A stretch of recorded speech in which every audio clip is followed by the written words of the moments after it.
Bonsoir, la municipale de Corbeil J-4. La campagne se poursuit pour le premier tour de dimanche. Ce soir, meeting de soutien à la liste de gauche portée par Bruno Piriou. Un certain nombre de personnalités, Manuel Valls en tête, devraient y participer. Cela dit, hier, Jean-Pierre Bechter, candidat à sa succession, a reçu la presse, lassé de la campagne anti-Dassault diligentée par ses opposants. Jean-Pierre Bechter qui a produit des enregistrements expertisés par huissiers, des écoutes où l'on entend clairement, a-t-il expliqué, Bruno Piriou demander à des jeunes de produire de faux témoignages. Ce sont d'anciens documents que le leader de la liste de droite a ressortis pour se défendre contre, dit-il, les calomnies à son encontre ou à l'encontre de l'ancien maire de la ville, Serge Dassault.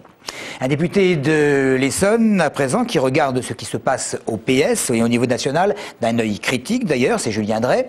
Une présidentielle, ce n'est pas une campagne courte si l'on veut remporter l'adhésion d'un pays, estime-t-il. Julien Drey, on l'aura compris, pas d'accord avec le calendrier socialiste qui prévoit le dépôt des candidatures en juin et les fameuses primaires PS à l'automne, quelques mois seulement avant l'élection présidentielle.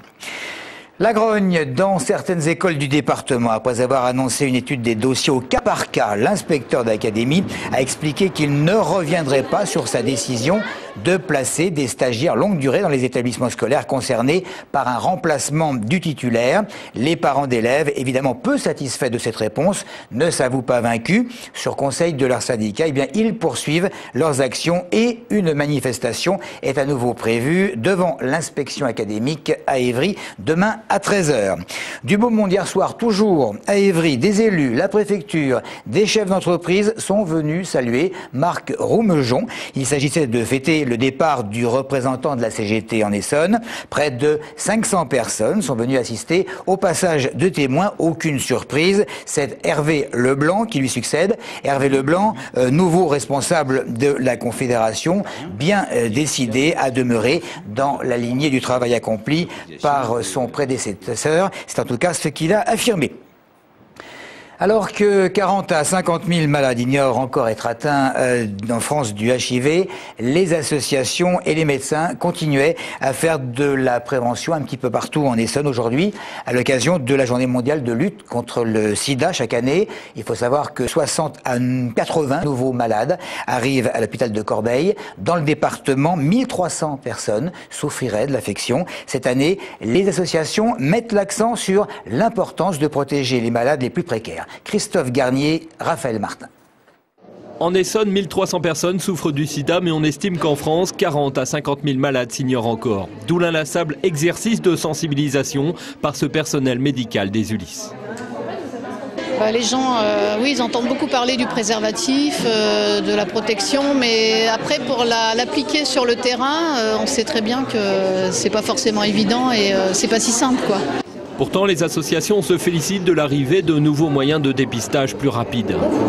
En 2 heures, vous pouvez avoir le résultat de votre sérologie. C'est-à-dire on prend une petite goutte de sang, c'est comme la recherche du diabète. Et chaque année, rien qu'ici à Corbeil, 60 à 80 nouveaux malades découvrent leur séropositivité et sont pris en charge par l'hôpital. Parmi eux, des personnes extrêmement précaires. D'où la révolte des médecins et des associatifs quand certains politiques proposent de demander 30 € aux sans-papiers en échange de l'aide médicale d'État.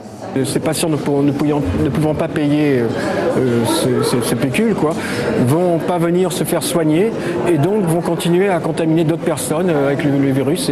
C'est donc un décret qui va vraiment contre la santé publique. Aujourd'hui, on a une possibilité d'éradiquer le virus à 40 ans, mais à condition que toutes les personnes séropositives soient traitées, et ceci dans le monde entier. C'est un accès universel au traitement. Un projet politique qui révulse aussi Bruno Pascal Chevalier, atteint par le sida depuis plusieurs années. Parce que vous savez, quand on souffre d'une pathologie aussi lourde qui est le virus du sida, comme beaucoup d'autres pathologies, quand on n'a pas de quoi se nourrir, se loger, travailler, on a du mal à lutter contre la maladie et les médicaments ne suffisent pas eux-mêmes. Depuis 10 ans, à l'échelle du monde, le nombre de patients baisse. Pourtant, l'an dernier, le sida et ses conséquences ont encore tué 2 millions de malades et chaque jour, le VIH contamine 7000 personnes de plus. Les bébés doivent-ils demeurer plus de 48 heures dans la maternité? C'est ce que l'on peut comprendre si l'on s'en réfère au cri d'alarme de l'Académie de médecine qui estime que les nouveau-nés devraient rester au moins 3 jours sous surveillance. Ceci en raison de la recrudescence de la jaunisse, 3 jours au minimum contre 2 jours selon la Haute Autorité de Santé. Nous avons demandé à quelques mamans après combien de temps, après l'accouchement justement, elles étaient rentrées chez elles. Je suis restée 4 jours. 4 jours. 3 jours. 4 jours. Ouais, 4 jours. 3 jours. 3-4 jours, ouais. J'ai eu une césarienne, donc 6 jours à la maternité. 5 jours 5 jours, 5 ou 6. 3 jours malheureusement. Comme j'étais en césarienne, c'était 5 jours.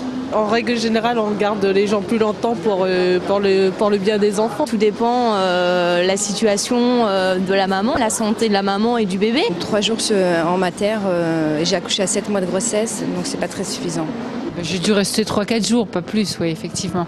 Dans mon cas, voilà, c'était inenvisageable que je reste moins de 2 jours parce que je me serais pas sentie en sécurité. Voilà, pour terminer, si vous voulez passer une bonne soirée, pourquoi ne pas vous rendre en Seine-Saint-Denis pour vous régaler en regardant un Essonien sur scène qui pétille d'humour, c'est son métier. Il s'agit d'Abdelkrim Bichkou. Nous le recevions il y a quelques jours et ce soir, celui qui commence à additionner les prix est en première partie de Patrick Timsit. Vous imaginez une discussion entre une mère et sa fille. Maman, tu peux m'acheter ça pour Noël? Ah non ma chérie, c'est moi qui l'ai commandé. C'est chaud. C'est comme si... Voilà, Abdelkrim Bichkou et Patrick Timsit, c'est ce soir. Merci de nous avoir suivis.